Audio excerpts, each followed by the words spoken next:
Hi hello welcome back to our channel. Amruthadhaare ಧಾರಾವಾಹಿಯಲ್ಲಿ ಇವತ್ತಿನ ಸಂಚಿಕೆಯಲ್ಲಿ ಏನಾಗುತ್ತೆ ನೋಡೋಣ ಬನ್ನಿ. ಶುರುವಿನಲ್ಲಿ ಭೂಪತಿ ಮನೆಗೆ ಮಲ್ಲಿ ಹೋಗಿ ಬಂದ ವಿಷಯವನ್ನು ಭೂಪತಿ ಜಯದೇವ್ಗೆ ಹೇಳ್ತಾನೆ. ಜಯದೇವ್ ಅದನ್ನು ಕೇಳಿಸ್ಕೊಂಡು ಅಯ್ಯೋ ಇದೇನಪ್ಪ ಇದು, ಈ ಮಲ್ಲಿ ಈಗ ಮಾಡಿಬಿಟ್ಟಿದ್ದಾಳಲ್ಲ ಅಂತ ಅಂದ್ಕೊಂಡು ಮನೆಗೆ ಬರ್ತಾನೆ. ಇತ್ತ ಮಲ್ಲಿ ಜಯದೇವ್ಗೋಸ್ಕರ ಕಾಯ್ತಾ ಇರ್ತಾಳೆ. ಜಯದೇವ್ ಭಯದಿಂದಲೇ ಮಲ್ಲಿ ಹತ್ರ ಬರ್ತಾನೆ. ಮಲ್ಲಿ ಏನು ಮಾಡ್ತಾ ಇದೆಯಾ ಮಲ್ಲಿ ಅಂತ ನಿಧಾನವಾಗಿ ಕೇಳ್ತಾನೆ. ಆಗ ಮಲ್ಲಿ ನಾನು ನಿಮಗೋಸ್ಕರನೇ ಕಾಯ್ತಾ ಇದ್ದೆ, ಊಟ ಮಾಡೋಣಂತೆ ಬನ್ನಿ ಅಂತ ಮಲ್ಲಿ ಕರಿತಾಳೆ. ಆಗ ಜಯದೇವ್ ಇಲ್ಲ ಮಲ್ಲಿ, ನಂದು ಊಟ ಆಯಿತು ಮಲ್ಲಿ, ನಾನು ಅಲ್ಲೇ ತಿನ್ಕೊಂಡು ಬಂದೆ ಅಂತ ಹೇಳಿದಾಗ ಇತ್ತ ಮಲ್ಲಿ ಅಲ್ಲ, ನಾನು ಇಷ್ಟೋ ತನಕ ನಿಮಗೆ ಕಾಯ್ತಾ ಇದ್ದೀನಿ, ನೀವು ನೋಡಿದ್ರೆ ಊಟ ಮಾಡ್ಕೊಂಡು ಬಂದೆ ಅಂತ ಹೇಳ್ತಿದ್ದೀರಾ ಅಂತ ಹೇಳ್ತಾಳೆ. ಆಗ ಜಯದೇವ್ಗೆ ಭ್ರಮೆಯಲ್ಲಿ ಮಲ್ಲಿ ಕೈಯಲ್ಲಿ ಮಚ್ಚನ ಇಟ್ಕೊಂಡು ನೀವು ಈಗ ಊಟವನ್ನು ಮಾಡಲಿಲ್ಲ ಅಂದರೆ ನಾನು ನಿಮ್ಮನ್ನು ಕೊಚ್ಚಾಕ್ಬಿಡ್ತೀನಿ ಅಂತ ಹೇಳ್ದ ಹಾಗೆ ಭ್ರಮಿಸ್ಕೊಳ್ತಾನೆ. ನಂತರ ಜಯದೇವ್ ಭಯಪಟ್ಕೊಂಡು ಅಯ್ಯೋ ದೇವ್ರೆ, ಈಗೇನಾದರೂ ನಾನು ಊಟ ಮಾಡಲಿಲ್ಲ ಅಂದರೆ ಇವಳು ಮಾರಿ ಬಂದಾಗೆ ಹಾಡ್ಬಿಡ್ತಾಳೆ, ಅದಕ್ಕೋಸ್ಕರ ನಾನು ಊಟ ಮಾಡೋದೇ ಒಳ್ಳೆ ಕೆಲಸ ಅಂತ ಈ ಕಡೆ ಜಯದೇವ್ ಮನಸ್ಸಲ್ಲೇ ಅಂದ್ಕೊಂಡು ಆಯಿತು ಮಲ್ಲಿ ಆಯಿತು, ಊಟ ಮಾಡ್ತೀನಿ, ನೀನೇನು ತಲೆ ಕೆಡಿಸ್ಕೋಬೇಡ, ಹಾಕೋಬಾ ಅಂತ ಹೇಳ್ತಾನೆ. ಆಗ ಮಲ್ಲಿ ಸರಿ ಆಯಿತು, ನಾನು ಊಟ ಹಾಕೊಂಡು ಬರ್ತೀನಿ, ನೀವು ಇಲ್ಲೇ ಕೂತಿರಿ ಅಂತ ಹೇಳಿ ಊಟವನ್ನು ತೊಗೊಂಡು ಬರ್ತಾಳೆ. ನಂತರ ಜಯದೇವ್ ಅಪ್ಪ ಸದ್ಯ ಈಗ ಬೇಗ ಊಟ ಮಾಡಿ ಮಲ್ಕೊಬಿಡ್ಬೇಕು, ಇಲ್ಲ ಅಂತ ಅಂದರೆ ಮಲ್ಲಿ ಮಾರಿ ಆಗಿಬಿಡ್ತಾಳೆ, ಅದಕ್ಕೋಸ್ಕರ ನಾನು ಈಗ ಹುಷಾರಾಗಿರಬೇಕು, ಮೊದಲು ಆ ಮಚ್ಚು ಎಲ್ಲಿದೆ ಅಂತ ನೋಡಿ ಅದನ್ನು ತೆಗ್ದಿಡಬೇಕು, ಇಲ್ಲ ಅಂತ ಅಂದರೆ ನನ್ನನ್ನು ಸಹ ಇವಳು ಕೊಚ್ಚಾಕ್ಬಿಡ್ತಾಳೆ, ಹಾಗಾಗಿ ನಾನು ಇವಾಗ ಹುಷಾರಾಗಿರಬೇಕು ಅಂತ ಇತ್ತ ಜಯದೇವ್ ಅಂದ್ಕೊಂಡು ಊಟವನ್ನು ಮಾಡ್ತಾ ಇರ್ತಾನೆ. ನಂತರ ಮಲ್ಲಿ ಮತ್ತೆ ಏನಾದರೂ ಕ್ರೆಡಿಟ್ ಕಾರ್ಡ್ನವರು ಫೋನ್ ಮಾಡಿದ್ರಾ ಅಂತ ಕೇಳ್ತಾಳೆ. ಆಗ ಜಯದೇವ್ ದಟ್ಟನೆ ಕೆಮ್ತಾನೆ. ನಂತರ ನಿಧಾನಕ್ಕೆ ತಿನ್ನಿ, ತಗೊಳ್ಳಿ, ನೀರು ಕುಡೀರಿ ಅಂತ ಕೊಡಿಸ್ತಾಳೆ. ಆಗ ಜಯದೇವ್ ಇಲ್ಲ ಮಲ್ಲಿ ಮಾಡಿಲ್ಲ ಅಂತ ಅಂದಾಗ ಅವ್ರ ಫೋನ್ ನಂಬರ್ನೆಲ್ಲ ಬ್ಲಾಕ್ ಮಾಡಿಬಿಡಿ, ನನಗೂ ಸಹ ಫೋನ್ ಮಾಡ್ತಾ ಇರ್ತಾರೆ, ಸುಮ್ಮನೆ ನಿಮ್ಗೆ ಯಾಕೆ ತಲೆನೋವು, ನಿಮಗೆ ಆ ಕೆಲಸ ಈ ಕೆಲಸ ಹಾಗೆ ಬೆಳಗ್ಗೆ ಅಂತ ಮಾಡ್ತೀನಿ ಅಂತ ಹೇಳಿ ರಾತ್ರಿನೂ ಸಹ ಕೆಲಸ ಮಾಡ್ತೀರಾ, ಬೆಳಗ್ಗೆ ರಾತ್ರಿ ಎಲ್ಲ ಕೆಲಸ ಮಾಡಬೇಕಾದ್ರೆ ನಿಮಗೆ ಸುಸ್ತಾಗಬಹುದೇನೋ, ಅದಕ್ಕೋಸ್ಕರ ನೀವು ಮೊಬೈಲ್ನ ಆ ನಂಬರ್ನ ಬ್ಲಾಕ್ ಮಾಡಿಬಿಡಿ ಅಂತ ಹೇಳ್ತಾಳೆ. ಆಗ ಜಯದೇವ್ ಮಲ್ಲಿ ಆಯಿತು ಮಾಡ್ತೀನಿ ಅಂತ ಇತ್ತ ಹೇಳ್ತಾನೆ. ಇತ್ತ ಭೂಮಿಕಾ ಮತ್ತು ಗೌತಮ್ ಇಬ್ಬರು ಕೂಡ ಕ್ರಿಕೆಟರ ನೋಡ್ತಾ ಇರ್ತಾರೆ. ಆಗ ಕ್ರಿಕೆಟ್ ವಿನ್ ಆಗಿಬಿಡುತ್ತೆ. ಆಗ ಗೌತಮ್ ಕುಣಿದಾಡ್ತಾ ಇರ್ತಾನೆ, ಈಗ ಏನೋ ಕ್ರಿಕೆಟ್ ಗೆಲ್ತು, ಈಗ ಏನು ಮಾಡ್ತೀರಾ ಅಂತ ಗೌತಮ್ನ ಭೂಮಿಕಾ ಕೇಳ್ತಾಳೆ. ಅಯ್ಯೋ ಈ ಖುಷಿ ವಿಚಾರನ ಹೇಗೆ ಸೆಲೆಬ್ರೇಟ್ ಮಾಡ್ತೀನಿ ನೋಡಿ, ನಾನು ಓಡೋಗಿ ಪಟಾಕಿ ಹೊಡಿತೀನಿ ಅಂತ ಹೇಳಿ ಈ ಕಡೆ ಓಡಿ ಹೋಗಿ ಗೌತಮ್ ಪಟಾಕಿನ ಹೊಡಿತಾ ಇರ್ತಾನೆ. ಇತ್ತ ಭಾಗ್ಯಮ್ಮನಿಗೆ ಎಚ್ಚರ ಆಗಿಬಿಡುತ್ತೆ.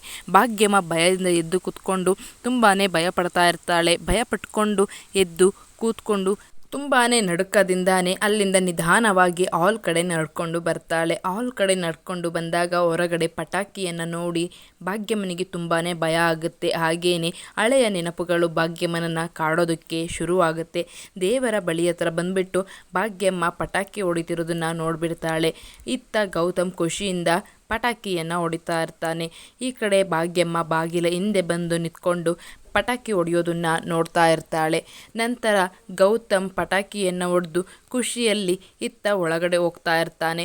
ಒಳಗಡೆ ಹೋಗ್ಬೇಕಾದ್ರೆ ಆ ಪಟಾಕಿ ಸೌಂಡಿಗೆ ಭಾಗ್ಯಮ್ಮನಿಗೆ ತಲೆ ತಿರುಗಿ ಅಲ್ಲೇ ಬಿದ್ದೋಗ್ಬಿಡ್ತಾರೆ. ಭಾಗ್ಯಮ್ಮ ತಲೆ ಸುತ್ತಿ ಬಿದ್ದೋಗಿರೋದನ್ನ ಗೌತಮ್ ಗಮನಿಸೋದೇ ಇಲ್ಲ. ಬಾಗಿಲ ಹಿಂದೆ ಭಾಗ್ಯಮ್ಮ ಬಿದ್ದೋಗ್ಬಿಟ್ಟಿರ್ತಾರೆ. ಅದನ್ನು ನೋಡದೇನೆ ಗೌತಮ್ ಒಳಗಡೆ ಹೋಗೇ ಬಿಡ್ತಾರೆ. ಈ ಕಡೆ ಭಾಗ್ಯಮ್ಮ ತಲೆ ತಿರುಗಿ ಬಂದು ಬಿದ್ದೋಗೆ ಬಿಡ್ತಾರೆ. ತುಂಬ ಹೊತ್ತಿನ ನಂತರ ಭಾಗ್ಯಮ್ಮನಿಗೆ ಎಚ್ಚರ ಆಗುತ್ತೆ. ಭಾಗ್ಯಮ್ಮನಿಗೆ ಎಚ್ಚರ ಆಗಿ ಕಣ್ಣು ತೆರೆದು ನೋಡಿದಾಗ ತುಂಬಾ ಭಯ ಪಟ್ಕೊಳ್ತಾರೆ. ಅಯ್ಯೋ ದೇವರೇ, ಇದೇನಿದು, ನಾನು ಎಲ್ಲಿದ್ದೀನಿ ಅಂತ ಮನಸ್ಸಲ್ಲೇ ಅಂದ್ಕೊಳ್ತಾರೆ. ದೇವರ ಕೃಪೆನೋ ಏನೋ ಭಾಗ್ಯಮ್ಮನಿಗೆ ಹಳೆಯದೆಲ್ಲ ನೆನಪಾಗ್ಬಿಡುತ್ತೆ.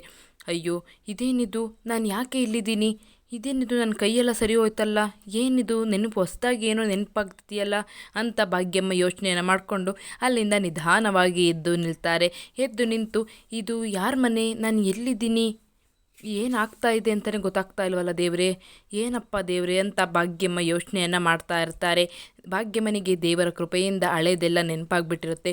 ನಂತರ ಭಾಗ್ಯಮ್ಮ ಮನೆಯೊಳಗಡೆ ಬರ್ತಾರೆ. ಮನೆಯೊಳಗಡೆ ಬಂದು ನೋಡಿದಾಗ ಅಲ್ಲಿ ಯಾರೂ ಇರೋದಿಲ್ಲ. ಅಯ್ಯೋ ದೇವರೇ, ನಾನು ಯಾರ ಮನೆಗೆ ಬಂದಿದ್ದೀನಿ ಅಂತಲೇ ಗೊತ್ತಾಗ್ತಾ ಇಲ್ವಲ್ಲಪ್ಪ, ನಾನು ಈಗ ಎಲ್ಲಿದ್ದೀನಿ ಅಂತ ಭಾಗ್ಯಮ್ಮ ಯೋಚನೆಯನ್ನು ಮಾಡ್ತಾ ಇರ್ತಾಳೆ. ನಂತರ ಭಾಗ್ಯಮ್ಮ ಎದ್ದು ಬಂದು ದೇವರಿಗೆ ಕೈಯನ್ನು ಮುಗಿತಾಳೆ. ದೇವರಿಗೆ ಕೈಯನ್ನು ಮುಗಿದು ನಂತರ ಒಳಗಡೆ ಬರ್ತಾಳೆ. ಒಳಗಡೆ ಬಂದು ನೋಡಿದಾಗ ಅಲ್ಲಿ ಭಾಗ್ಯಮ್ಮನಿಗೆ ಅವರ ಅತ್ತೆಯ ಫೋಟೋ ಕಾಣುತ್ತೆ. ಇದೇನಿದು, ಇದು ಅತ್ತೆ ಫೋಟೋ ಅಲ್ವಾ, ಅತ್ತೆ ಫೋಟೋ ಇಲ್ಲಿ ಯಾಕೆ ಇದೆ, ಏನಾಗ್ತಾ ಇದೆ ದೇವ್ರೆ ಅಂತ ಮನಸ್ಸಲ್ಲೇ ಭಾಗ್ಯಮ್ಮ ಯೋಚನೆಯನ್ನು ಮಾಡ್ತಾ ಇರ್ತಾಳೆ. ನಂತರ ಯಾರೋ ಪಿಸುಧ್ವನಿಯಲ್ಲಿ ಮಾತಾಡೋದನ್ನು ಕೇಳಿಸ್ಕೊಳ್ತಾಳೆ. ಇದೇನಿದು, ಯಾರು ಮಾತಾಡ್ತಾ ಇದ್ದಾರೆ ಈ ಪಿಸುಧ್ವನಿಯಲ್ಲಿ ಅಂತ ಭಾಗ್ಯಮ್ಮ ಒಂದು ಕಡೆ ಬಂದು ನಿಂತ್ಕೊಂಡು ನೋಡ್ತಾ ಇರ್ತಾಳೆ. ಇದೇನಿದು, ಇಷ್ಟೊಂದು ದೊಡ್ಡ ಮನೆ, ಅಪ್ಪ ದೇವ್ರೆ ಅಂತ ಅಂದ್ಕೊಂಡು ಇಲ್ಲಿ ಯಾರೂ ಕಾಣಿಸ್ತಾ ಇಲ್ವಲ್ಲ, ಬರೀ ನಮ್ಮ ಅತ್ತೆಯ ಫೋಟೋ ಇದೆಯಲ್ಲ ಅಂತ ಭಾಗ್ಯಮ್ಮ ಮನಸ್ಸಿನಲ್ಲೇ ಅಂದ್ಕೊಳ್ತಾ ನಿಧಾನವಾಗಿ ಬರ್ತಾಳೆ. ಅಯ್ಯೋ, ನನ್ನ ಮಗ ಎಲ್ಲಿ, ನನ್ನ ಮಗಳು ಎಲ್ಲಿ, ನನ್ನ ಗುಂಡ ಎಲ್ಲಿ ಅಂತ ಮನಸ್ಸಲ್ಲೇ ಅಂದ್ಕೊಂಡು ಒಳಗಡೆ ಬರ್ತಾಳೆ. ಈ ಕಡೆ ಭಾಗ್ಯಮ್ಮನಿಗೆ ಹಳೇದೆಲ್ಲ ನೆನಪು ಬಂದಾಯಿತು ಅಂತಲೇ ಹೇಳಬಹುದು. ನಂತರ ಅವರ ಅತ್ತೆಯ ಫೋಟೋವನ್ನು ನೋಡಿ, ಅತ್ತೆ, ಅಯ್ಯೋ ಇದು ನಮ್ಮನೆಯೇ, ನಾನು ನಮ್ಮನೆಯಲ್ಲೇ ಇದ್ದೀನಿ, ಇವರು ನಮ್ಮ ಅತ್ತೆ ಅಂತ ಹೇಳಿ ಅತ್ತೆಯ ಫೋಟೋಗೆ ನಮಸ್ಕಾರವನ್ನು ಮಾಡ್ಕೊಳ್ತಾರೆ ಭಾಗ್ಯಮ್ಮ.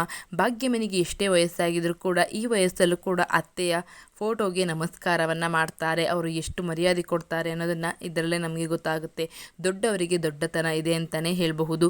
ಇತ್ತ ಭಾಗ್ಯಮ್ಮ ಅತ್ತೆಯ ಫೋಟೋಗೆ ನಮಸ್ಕರಿಸಿ, ಅಯ್ಯೋ ದೇವರೇ, ನನಗೆ ಎಲ್ಲ ನೆನಪು ಬಂದಿದೆಯಲ್ಲ, ಎಷ್ಟು ಖುಷಿ ಆಗ್ತಿದೆ ನನಗೆ, ನನ್ನ ಮಗ ಎಲ್ಲಿ, ನನ್ನ ಸೊಸೆ ಎಲ್ಲಿ, ನನ್ನ ಮಗಳೆಲ್ಲಿ ಅಂತ ಈತ ಭಾಗ್ಯಮ್ಮ ಹುಡ್ಕೋದಕ್ಕೆ ಸ್ಟಾರ್ಟ್ ಮಾಡ್ತಾಳೆ. ನನಗೆ ಏನಾಗಿತ್ತು, ನಾನು ಏನಾಗಿದ್ದೀನಿ ಅಂತಲೇ ಗೊತ್ತಾಗ್ತಾ ಇಲ್ವಲ್ಲ ದೇವರೇ, ನನಗೆ ಎಲ್ಲ ಸಿಕ್ಬಿಟ್ರು, ನನಗೆ ನನ್ನವರು ಸಿಕ್ಬಿಟ್ರು ದೇವರೇ ಅಂತ ಹೇಳಿ ದೇವರಿಗೆ ನಮಸ್ಕಾರವನ್ನು ಮಾಡ್ತಾಳೆ. ನಂತರ ಅತ್ತೆಯ ಫೋಟೋಗೂ ಸಹ ನಮಸ್ಕಾರ ಮಾಡಿ ಭಾಗ್ಯಮ್ಮ ಅಳ್ತಾ ಇರ್ತಾಳೆ. ನನಗೆ ಎಲ್ಲ ನೆನಪು ಬಂದುಬಿಡ್ತು ಅತ್ತೆ, ನಾನು ಈಗ ಚೆನ್ನಾಗಿದ್ದೀನಿ ಅತ್ತೆ, ನನಗೆ ಏನಾಗಿತ್ತು ಇಷ್ಟು ದಿನ ಅಂತ ಈ ಕಡೆ ಭಾಗ್ಯಮ್ಮ ಯೋಚನೆಯನ್ನು ಮಾಡಿಕೊಂಡು ತುಂಬಾ ಖುಷಿಯನ್ನು ಪಡ್ತಾ ಇರ್ತಾಳೆ.